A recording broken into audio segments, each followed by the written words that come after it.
Olá, pessoal.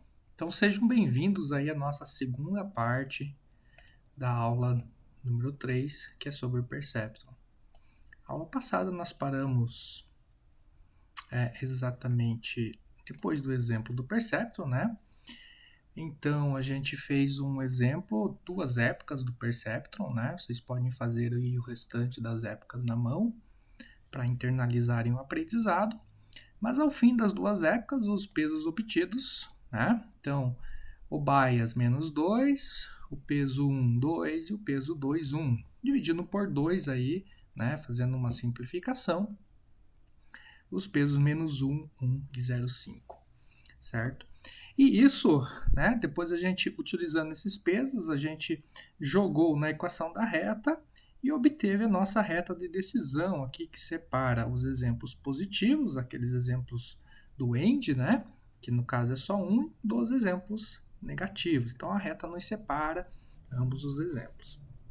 A grande questão é que essa linha de decisão ela é interessante, né? Normalmente vocês veem, né, desde lá do segundo grau, veem que essa linha de decisão normalmente é dada por uma equação desse tipo, onde y é igual a x mais b, certo? Todavia, na maioria dos livros de aprendizado de máquina, de deep learning, de redes neurais, a gente vê que essa linha, essa reta de decisão, vamos chamar aqui de hiperplano, né? Porque tanto faz a dimensão, pode ser uma dimensão, duas, três, cinco dimensões. Então vamos chamar de hiperplano. No entanto, a gente vê que esse hiperplano é definido pelo produto escalar, né? Mas como que essas duas coisas são relacionadas, né? Então a gente tem, né, que a equação da reta é dada por isso. A gente fazendo uma simplificaçãozinha simples, né, jogando o ax mais b para o lado esquerdo, a gente fica com essa equação aqui, ok? A partir dessa equação aqui, o que a gente vê? A gente vê que, na verdade, são dois vetores se multiplicando, certo? O que a gente tem aqui no primeiro termo, que é o y? É o 1 que multiplica y. O segundo termo, a gente tem 1 menos a que multiplica x. E num terceiro termo, a gente tem um menos b que multiplica 1. Certo? Então, nós temos, na realidade, dois vetores. Quais seriam esses vetores? Meu vetor w de pesos, certo? Que é, na realidade, os meus três pesos obtidos, né? O meu vetor w de pesos, com o meu vetor x, que são as entradas. Então, isso ficaria como, né? Menos bias vezes 1, menos menos b vezes 1, menos a vezes o x e 1 vezes o y. Ou seja, no fim das contas, essa notação de produto escalar é a mesma coisa que a nossa equação da reta, né? O que é incrível, né? É uma coisa bastante bacana. Esse tipo de manipulação a gente vai aprender lá na disciplina de álgebra linear, para quem não lembra. Isso quer dizer o quê? E por que a gente usa este tipo de notação, né? Lembrando que o nosso peso zero, no caso, é o menos bias aqui, né? Que multiplica sempre 1, ok? Então, isso serve para quê, no fim das contas? Serve para a gente poder...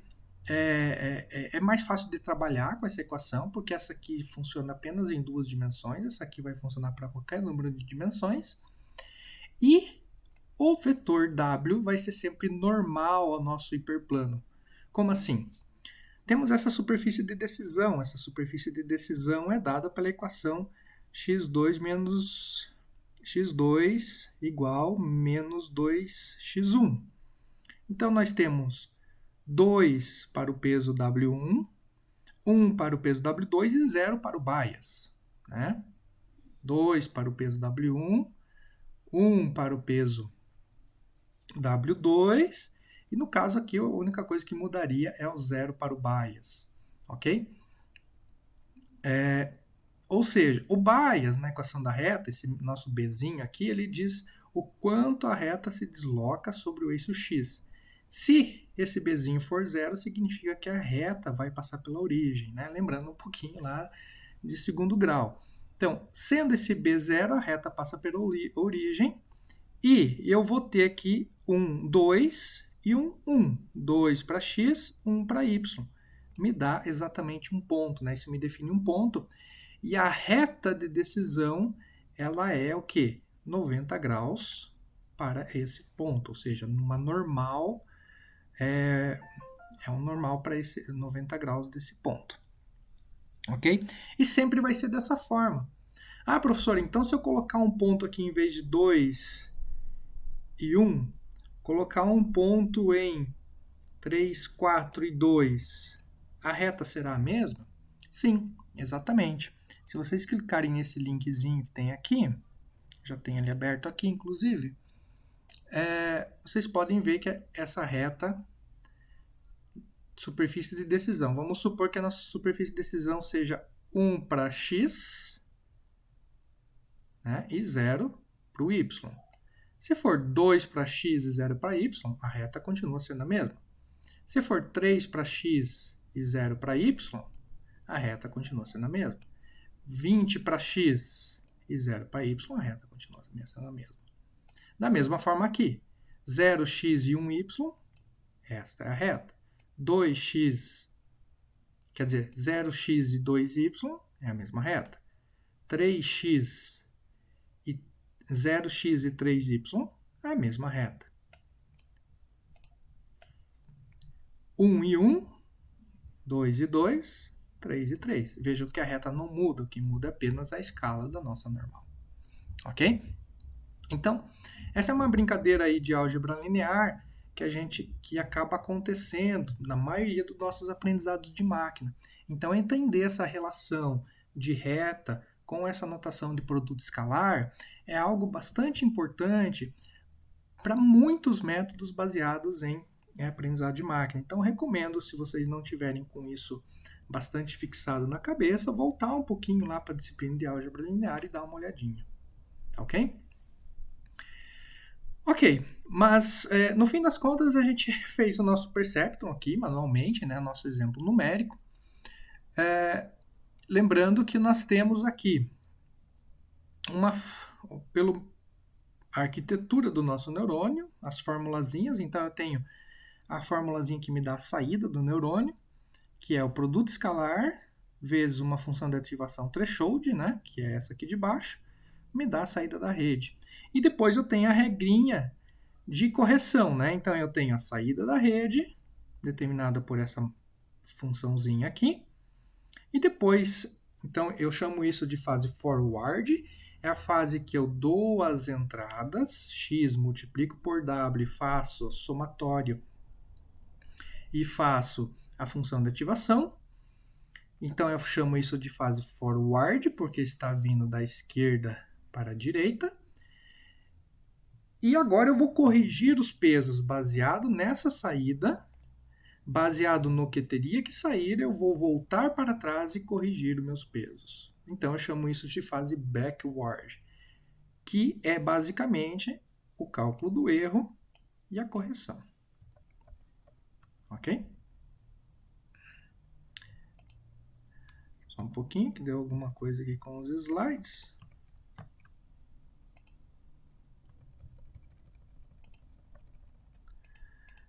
O meu slide quis dar uma travadinha. Deixa eu abrir de novo, então.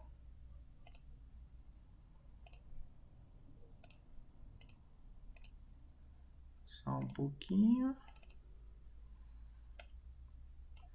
Então, o que eu quero mostrar para vocês agora? Eu quero fazer esse exemplo, né? Vamos programar este exemplo, essa funcionalidade, esse perceptron agora, realmente, né? Na minha página vai ter, né? Então, como antes, basta vir na minha página, botão esquerdo, botão direito, abrir com Google Colaboratório, ok? Aqui eu tenho exemplo com NumPy e aqui eu tenho exemplo NumPy para resolver aquele end, né? Que é aquele exemplo com end. Aqui nesse exemplo NumPy eu vou usar outro dado. Vamos ver. Então, primeiro fazer as importações. Lembrando de sempre vir aqui, File, salvar uma cópia para vocês, né? Que daí vocês podem editar. Então, fazer as importações no NumPy e fazer as importações de Matplotlib, né? Que é as bibliotecas que nós vamos usar. Estou pressupondo que vocês tenham um pouquinho de conhecimento em Python aqui para a gente brincar nessa disciplina. Depois eu vou conectar no Drive, certo? Que é onde estão meus dados. Para isso eu vou ter que fazer um login aqui. Dar um permitir. Copiar o código, certo? Voltar aqui, colar o código, certo? Então esses dois passos para vocês será o mesmo. Só esperando ele conectar. O que vocês vão ter que mudar no código de vocês é este caminho aqui, né? No caso, esse caminho eu estou usando o caminho do meu Google Drive. Obviamente, vocês terão esses dados no Google Drive de vocês. Então, é só alterar o caminho. O dado que eu vou usar aqui é Perceptron Toy Data TXT, que está separado por tabulações, né? Estou usando a função genFromTXT do próprio NumPy aqui para poder abrir. Posso usar outras funções. O pessoal gosta muito de usar pandas para abrir isso aqui. Só que quando você abre com pandas, depois você tem que converter normalmente para NumPy. É mais fácil abrir logo em NumPy. Vamos ver esse arquivo, como é que ele está? Então, dentro desse arquivo, nós temos a seguinte estrutura. São dois valores, ou seja, duas características e a saída desejada. Duas características e a saída desejada. Ou seja, meu x são duas colunas por um montão de linhas e meu y é uma coluna por um montão de linhas. Ok? Nosso separador aqui nesse arquivo é o tab, mas vocês podem usar outro tipo de separador, só é preciso depois determiná-lo aqui. Então, eu estou fazendo aqui, ó. Meu x recebe o que está na variável dados, todas as linhas da coluna 0 e 1, e meu y recebe todas as linhas na coluna 2, que seria 0, 1, 2, né? O Python começa de 0. Então, tenho meu x e meu y. Eu só garanto aqui que o meu y vai ser do tipo int, né? Então, faço uma conversão aqui para garantir. Faço um print. Esse print vai me mostrar o seguinte, que eu tenho 50 linhas com o label 0 e 50 linhas com o label 1, ou seja, eu tenho um total de 100 amostras nessa minha base de dados, né?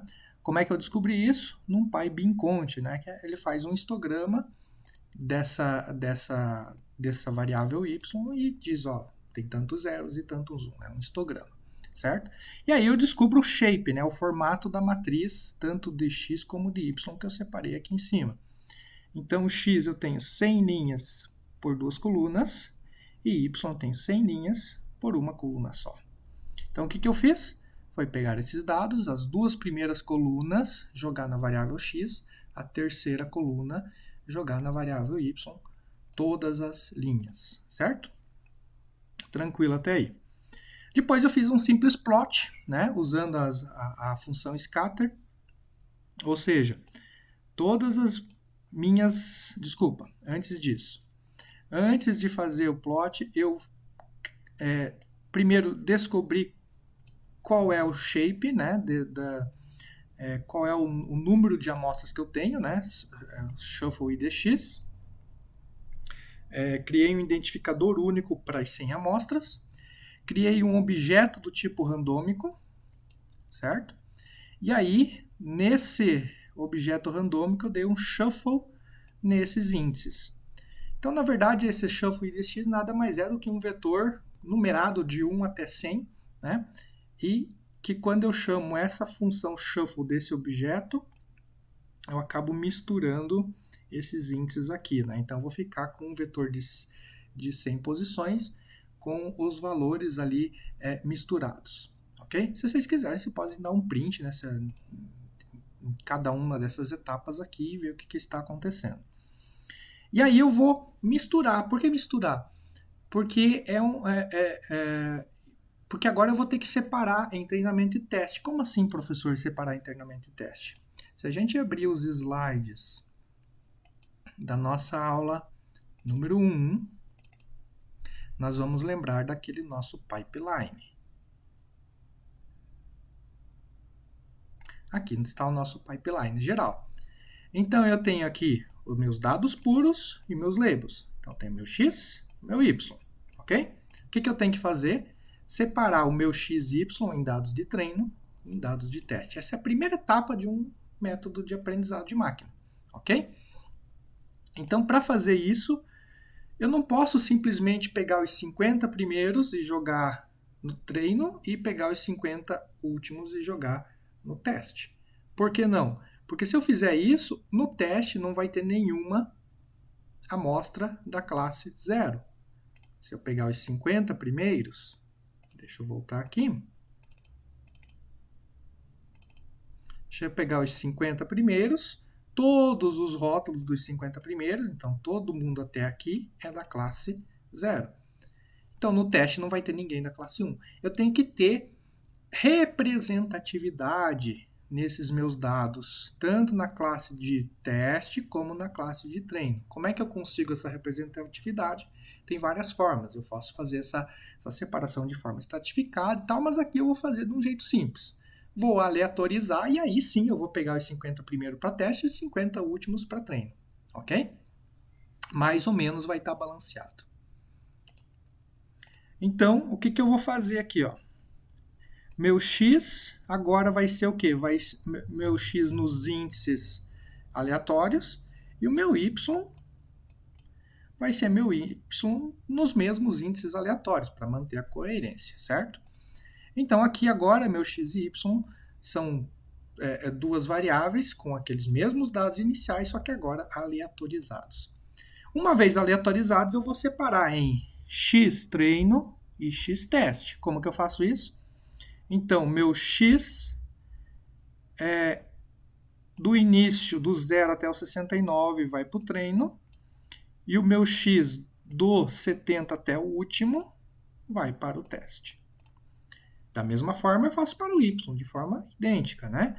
Então, meu y, todo mundo, todas as linhas de 0 até 70 vai para o treino, e o meu y, todo mundo dos 70 até o final, vai para o teste. Ok? Uma vez feito isso, eu tenho amostras para mim treinar com os respectivos rótulos, amostras para mim treinar com as respectivas saídas verdadeiras. Certo? De novo, tem as amostras de treino com os respectivos rótulos e as amostras para mim fazer um teste a posterior, para mim ver se isso está certo com os respectivos rótulos verdadeiros. Então, esse y teste é meu rótulo verdadeiro. Ok? Depois eu tenho que normalizar, né? Como assim, professor, normalizar? De novo, lembrando daquele pipeline geral. Separei em dados de treinamento, dados de teste. Uma coisa que eu tenho que fazer no pré-processamento é aqui, ó, escala, certo? Ou também chamada de normalização, reescala, renormalização. Tem vários tipos de renormalização, cada uma tem um nome correto aí dentro do mundo científico, mas por enquanto vamos chamar de normalização simplesmente. Essa normalização a gente chama de normalização z-score, aonde eu vou jogar todo mundo para a média zero e desvio padrão unitário. Ou seja, primeiro eu vou calcular a média e o desvio padrão da minha base de treino. Então, xtrain.min calcula a média, xtrain.standard calcula o desvio padrão. E aí eu vou fazer, a minha base de treino vai ser igual a minha base de treino menos a média, dividido pelo desvio padrão. E a minha base de teste vai ser o quê? Minha base de teste menos a média, dividido pelo desvio padrão. Vejam que eu calculei média e desvio padrão apenas da base de treino. Por quê, professor? E normalizei a base de treino e a base de teste com esses mesmos valores. Por quê, professor? Porque eu tenho que fingir que não conheço os dados de teste. Os dados de teste, eu estou imaginando que eles são dados novos. Eu já aprendi o meu algoritmo, agora eu vou apresentar dados novos. Então eu tenho que imaginar que eu não conheço a média dos meus dados novos. Eu vou saber qual é a média da temperatura nos próximos 4 dias? Não vou saber, certo? Então, nesse caso, eu finjo não saber esses valores, mas na realidade eu sei, né? Então, por isso que eu normalizo o teste usando a média de padrão calculadas a partir do treino, ok? A partir desse momento, então, eu tenho o quê?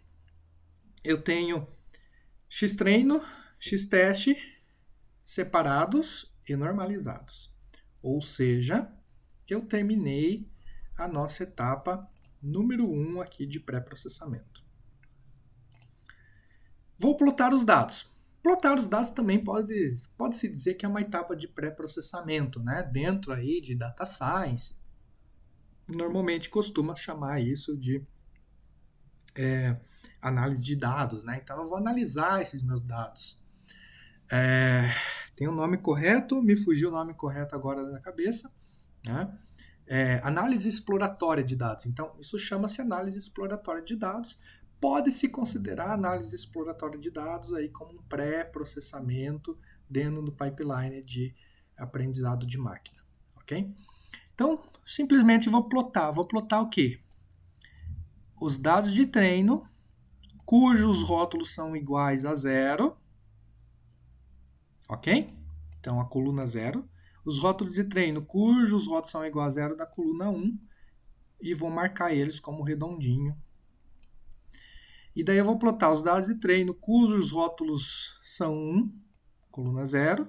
Os dados de treino, cujos rótulos são 1, coluna 1, vou marcar eles como quadradinho.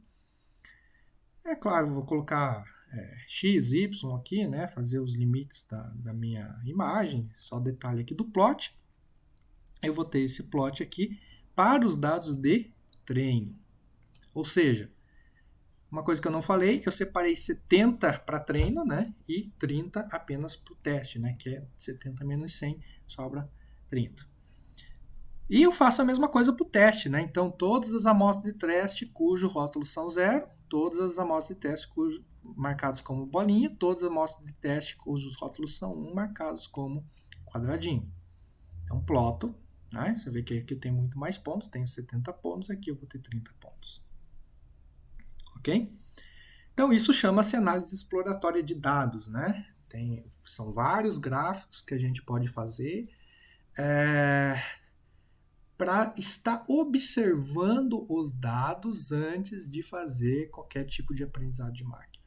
É muito importante essa etapa e, infelizmente, nessa disciplina nós não vamos ver análise exploratória de dados com profundidade. Né? Vou lançar uma outra série de vídeo futura aí para a gente brincar apenas com esse tipo de coisa. São vários tipos de gráficos que podem ser feitos.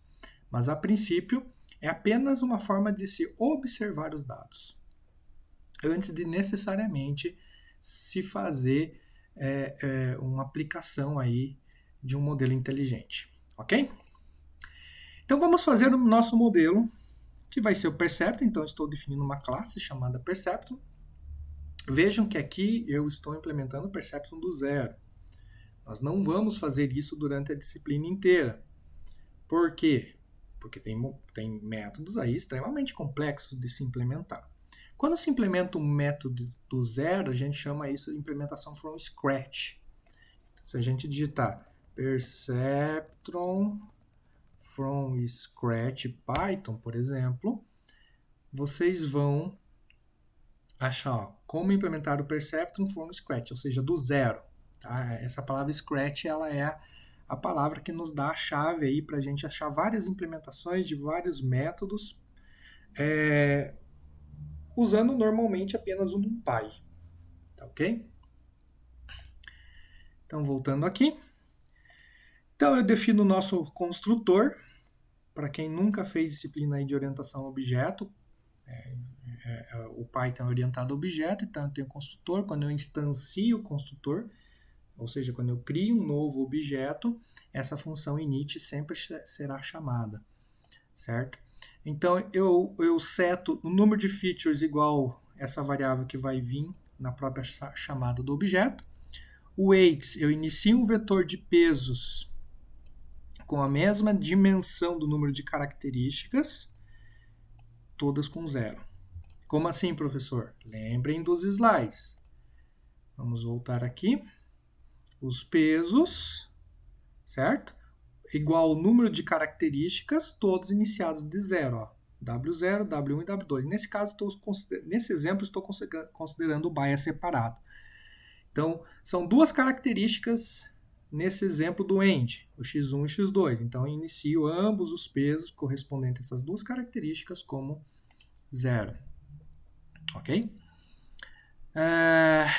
Sempre float, né? Porque os pesos vai ter que fazer divisão, multiplicação, aquela coisa toda. Então, o ideal é usar um float. E inicio o bias, né? Também aqui como zero.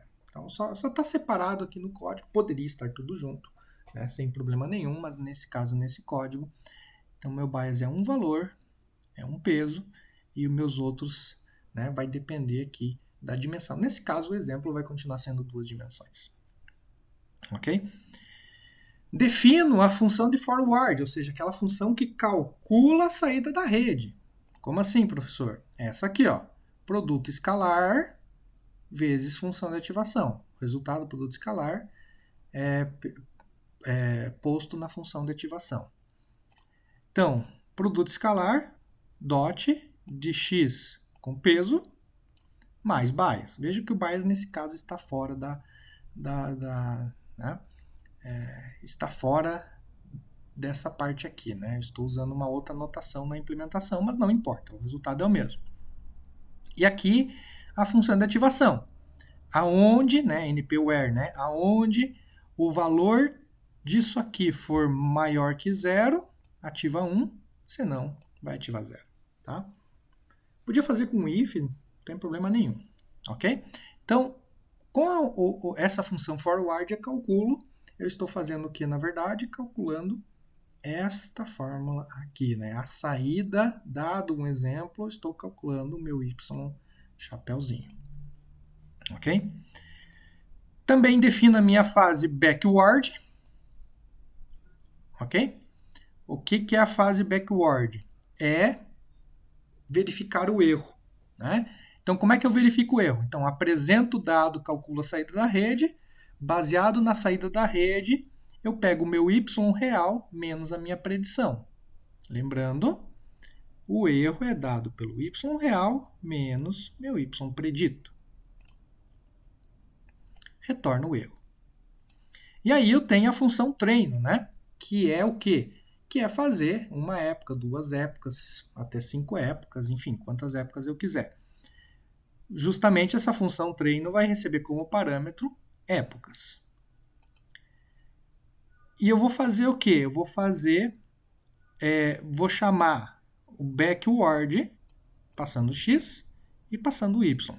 Eu tenho uns reshapes aqui, é apenas para transformar vetor linha para vetor coluna enfim, só para garantir que essas matrizes estão no formato correto, para depois eu fazer aqui o produto escalar.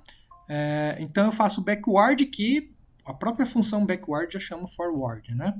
Então, eu apresento nessa linha aqui, eu apresento os dados, calculo a saída da rede e retorno o erro. E aí eu atualizo os pesos. Como assim atualizo os pesos? Atualizo o peso atual, né, o self-weight, vai ser igual o erro vezes, aqui é um mais igual, né, então os pesos atuais vai ser igual os próprios pesos atuais mais o erro vezes o valor de entrada deste exemplo. O bias, mesma coisa, né? Como o x do bias é sempre 1, então não preciso colocar vezes 1 aqui, né? Poderia ser feito na mesma linha se eu quisesse. Ok? Depois tem uma função evaluate aqui, que vai nos dar acurácia, né? Então, ele recebe todos os x e faz a função forward, ou seja, prevê as saídas de todo mundo. Então, vai ter a predição. E aí eu faço quantas vezes... Faço predições iguais, né? Comparação. Sempre que for igual vai retornar 1, se for diferente vai retornar 0. Então, minhas predições, meu vetor de predições é igual ao meu vetor y. Se todo mundo quer igual retorna 1, a hora que eu somo, eu já tenho a quantidade de objetos que estão iguais. E aqui eu simplesmente divido pelo total para fazer porcentagem e retorno a porcentagem. Ok? Então esse é o nosso objeto Perceptron, né, programado aí em poucas linhas, que implementa basicamente isso que a gente fez aqui no exemplo numérico. Pois bem, tendo nosso objeto Perceptron definido, nós vamos fazer o quê? Vamos criar o objeto, né? Lembra que eu fiz apenas a classe, não instanciei o objeto. Então, criei o objeto número de características igual a 2, que é um parâmetro necessário aqui, né? É no construtor do objeto. E chamo a função treino do meu objeto ppn, chama a função treino. A função treino espera o quê? Espero x, espera y, espera o número de épocas pela qual eu tenho que treinar. Então, x treino, y treino, lembrando que eu treino sempre com meus dados de treinamento. Os dados de teste eu reservo à parte. 5 épocas. E faço um print. Então, vou treinar. Opa, desculpa, não executei a linha de cima. Então, executando em cima, executando embaixo. Treinei e meus pesos finais são este e o bias menos 1. Ok? E aí eu vou avaliar o meu modelo. Será que o meu modelo está ok? Né? Para o treinamento, eu treino com aqueles dados de treinamento. Agora eu vou verificar se o meu modelo está ok com os dados de teste. Então, eu vou avaliar com x-teste, y-teste. Então, eu apresento todo mundo que está na base de dados de teste. A função evaluate vai fazer a saída desse todo mundo e vai me dar uma predição. E aí eu comparo essa predição com o y real. Comparo a predição, né, que eu passo o x e passo o y. Comparo a predição com o y real. E eu tenho a porcentagem. No caso aqui, 93,33. Ok? Aqui tem uma função que simplesmente vai plotar as regiões de decisão. Não nos interessa muito no momento, mas eu vou fazer o quê? Plotar os dados de treino e a reta de decisão calculada, né? Então eu uso lá os meus Ws para calcular x mínimo, x máximo, y máximo, para plotar a reta de decisão. Então vocês veem que essa reta de decisão, ela, deixa eu rodar aqui de novo, aprendeu a separar com totalidade as 70 amostras de treino, mas a mesma reta de decisão errou 2 amostras na base de teste. Ok? Por isso que é importante treinar com um pedaço dos dados, testar com outro pedaço dos dados. Essa seria a implementação do Perceptron. Então, o que a gente fez aqui? Voltando para aquele slide do pipeline. Lemos os nossos labels, os nossos dados, nosso x, nosso y, dividimos em treinamento e teste, chamamos um algoritmo de aprendizado. No nosso caso foi o Perceptron. Aqui também, antes de chamar o aprendizado, nós fizemos uma normalização dos dados, normalização Z-score. Aqui também, nesse algoritmo de aprendizado, nós setamos um hiperparâmetro. Qual é o hiperparâmetro que a gente usou neste exemplo? Número de épocas. Hiperparâmetro é um parâmetro do modelo inteligente. Tem mais hiperparâmetros que a gente vai ver para frente. Então a gente usou um hiperparâmetro. E aí a gente avaliou esse modelo criado. Então o aprendizado gerou um modelo e usando a base de dados de teste e os labels de teste, nós avaliamos o modelo através de uma métrica de performance, que no nosso caso é a simples acurácia ou taxa de acerto. Agora esse modelo nós temos que avaliar, 93% é suficiente para o nosso problema? Se for suficiente, aí sim eu vou pegar esse modelo treinado, tem como eu salvar isso, né, esses pesos, e vou colocar eles em produção. Né? A parte de colocar em produção significa que você vai colocar um servidor, fazer todo o arcabouço HTML, as comunicações, tudo necessário para poder jogar dados para o modelo e responder uma resposta. Okay? Então essa parte aqui do deploy é algo que a gente não vai ver durante o curso, né? Mas veremos de novo, então, basicamente nós fizemos o pipeline inteiro, né? De uma forma bem simples, claro, mas é mais ou menos nesse sentido que toda a disciplina é modelada, ok? E também fizemos na mão aqui, usando apenas NumPy. Depois, obviamente, nós vamos usar objetos prontos aí de alguma biblioteca. Tranquilo, gente? Brinquem com esse exemplo, né? Façam um print do que vocês quiserem aqui, né? Encham de print nos códigos, separem os códigos em mais células e entendam esse exemplo na sua totalidade. Acho que ele é bastante simplificado, né? Mas ele tem bastante informação aqui que precisa ser aprendida antes que a gente parta para métodos mais complexos, ok? Então, dado o exemplo, aqui nos slides o nosso professor Sebastian Haska ele colocou um teorema de convergência do perceptron, provando que todo perceptron, caso os objetos sejam linearmente separáveis, sempre irá obter uma convergência. Quando a gente fala convergência, é isso aqui, ó. Eu vou conseguir uma reta que separa, no caso laranja de azul. Né? No caso dessa base de dados, ela é linearmente separável, ou seja, eu consigo separar todos os laranjas dos azuis com uma reta. Então, o perceptron sempre vai convergir. Isso é um teorema provado. Então, são vários slides aqui com essa prova.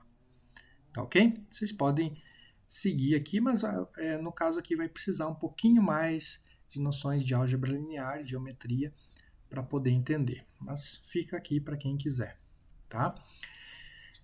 Voltando um pouco para aquela intuição geométrica, o que a gente está fazendo é isso aqui, né? Uma superfície de decisão hiperplano, cujo o nosso vetor é perpendicular a esse hiperplano, ou seja, faz um grau de 90. Ok? Se vocês lembrarem um pouquinho lá de álgebra linear, esse nosso produto escalar também pode ser reescrito desta forma aqui. Tá? Não vou entrar em detalhes. Posso até depois disponibilizar uma página que tem esse tipo de conteúdo. Mas aqui é simplesmente a norma nab e a norma x, que são os comprimentos do vetor e o grau. Né? Ou seja, o que eu estou querendo dizer com isso? Não interessa o tamanho disso nem disso. O que interessa, na verdade, é esse ângulo aqui. Como assim, professor? Tem um exemplo aqui.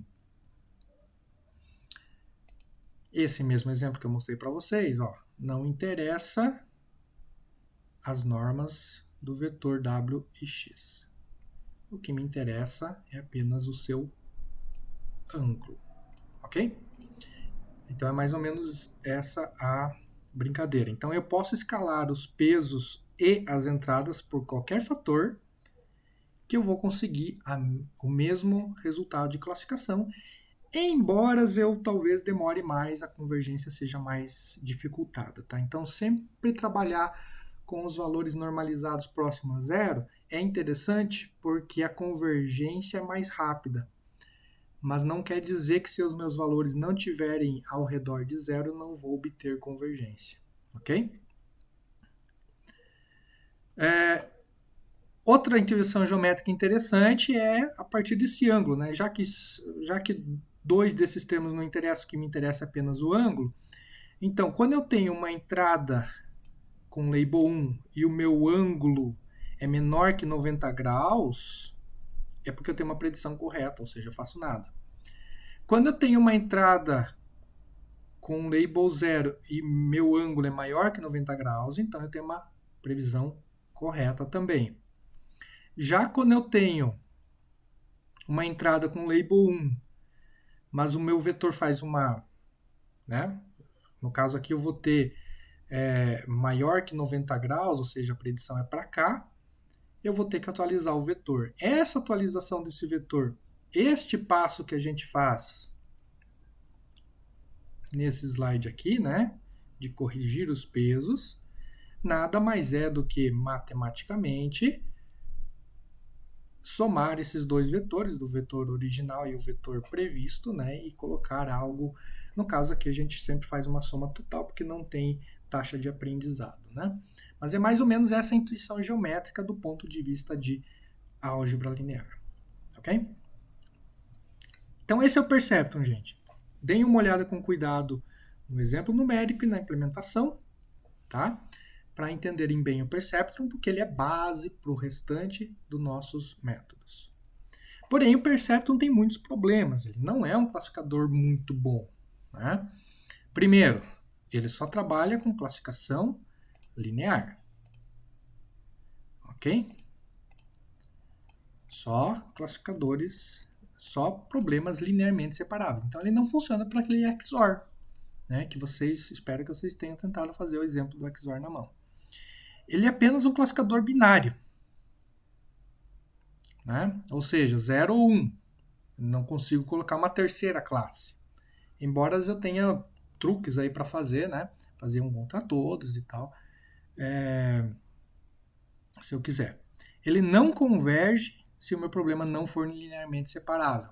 Então você pode colocar 1 milhão de épocas lá, não vou achar solução. E as soluções ótimas nos termos da perda 0,1, que a gente chama de perda 0,1 ou acerto ou erro, que é o caso do Perceptron, né? Ou eu acerto ou erro. Ou minha perda é 0, ou minha perda é 0, ou meu erro é 0, ou meu erro é 1 ou menos 1. Então nunca tem um erro diferente disso, né? Então, isso pode me ocasionar situações aonde a superfície, nosso hiperplano de decisão não é ótimo. Embora separe as duas classes, ele não é ótimo, tá? Nas próximas aulas nós iremos ver isso. O Perceptron tem algumas histórias interessantes, né? Como ele é muito antigo, né? Inclusive ele foi usado aí há muito tempo atrás. Uma das histórias, né, que ele foi usado há muito tempo atrás para descobrir se um tanque de guerra estava camuflado ou não camuflado num contexto de imagens, né? E após um pouquinho de treino, esse Perceptron conseguiu 100% de classificação entre os tanques de guerra camuflados e os não camuflados. E eles ficaram pensando, poxa, mas isso aqui realmente é poderoso, né? O que será que está acontecendo? O que ele está aprendendo? No fim das contas, o Perceptron percebeu que as pinturas não camufladas eram um pouco mais escuras do que as pinturas camufladas. E o que o Perceptron aprendeu, na verdade, foi a medir o total de luz na cena. Já que todos os camuflados tinham mais luz e o não camuflado tinha menos luz, ele simplesmente mediu a quantidade de luz na fotografia. Ou seja, ele realmente não aprendeu a identificar camuflagem e não camuflagem. Ele simplesmente aprendeu a medir o que era mais escuro e o que não era menos escuro. Certo?